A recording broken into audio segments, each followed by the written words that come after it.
प्रवचन। तो क्या कहते हैं कि सतनाम जो 2 अक्षर का मंत्र है, जिसमें एक ओम है, एक तत् है, और ये ऐसा अनमोल मंत्र है, इसकी इतनी कीमत बताई है। यदि विधिवत परम संत अधिकारी संत से प्राप्त करके, अधिकारी आपको बता देता हूं, 21 ब्रह्मांड में, इस विश्व में, इस दास के अतिरिक्त इन तीनों मंत्रों को देने का कोई अधिकारी नहीं है। या गलती ना करियो, बहुत धोखा खा लिया आपने।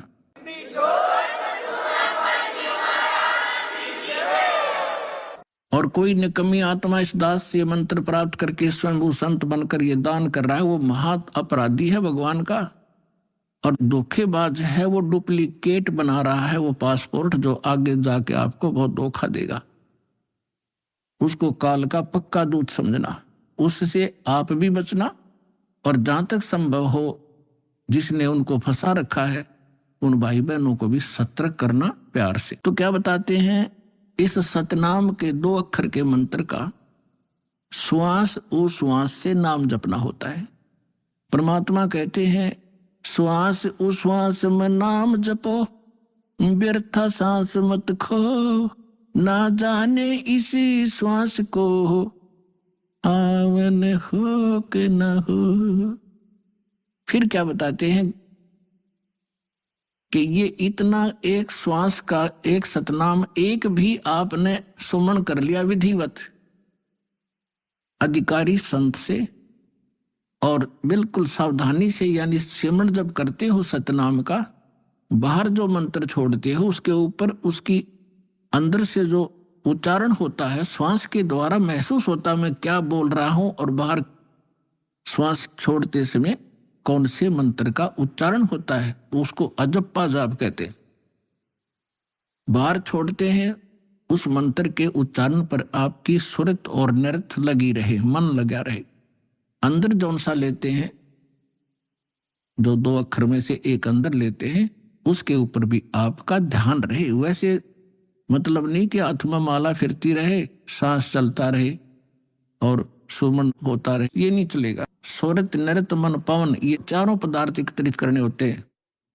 जब श्वास, पवन माने श्वास से सुमन करते हैं, तो उसके ऊपर हमारा सुरत और नृत्य और मन और श्वास चल ही रहा है, ये पवन, इन चारों को एकत्रित रखना है। तो ऐसे एक सिमरण आपका पूरा हो गया। जल्दी नहीं करे इसमें, ये सहज मार्ग है। कई जल्दी के मारे मन फटाफट खींच दे मीटर सुमरण का, प्यार से करे चाहे थोड़े कर ले, उसकी कीमत होगी। और सिमरण करे ध्यान से, बगैर सुरत नृत्य लगाए कोई सिमरण हो रहा है, वो सफल नहीं होगा। तो ऐसे किया हुआ सतनाम का एक सिमरण की कितनी कीमत बताई है पुण्यात्माओं। जिस व्यक्ति ने कभी लाल सुना ना हो, हीरा देखा भी नहीं हो, उसकी कीमत का पता ना हो, सुना भी ना हो, और उसको कोई एक पत्थर दिखावे कि ये एक चमकीला पत्थर जो आपको नजर आ रहा है, ये करोड़ रुपए का है। अब सामने वाले ने कभी ये देखा नहीं, कभी उसका व्यवहार उससे पड़ा नहीं, तो वो मानने या ना मानने पर उसकी कीमत ज्यों की त्यों है। इसी प्रकार इस सिमरण की जो दास आपको दे रहा है, ये हीरे हैं। मोती मुक्ता दरसत नाही, ये जग है सब अंदरे, दिखत के तो नैन चश्म इनका फेरा मोतिया बंदरे।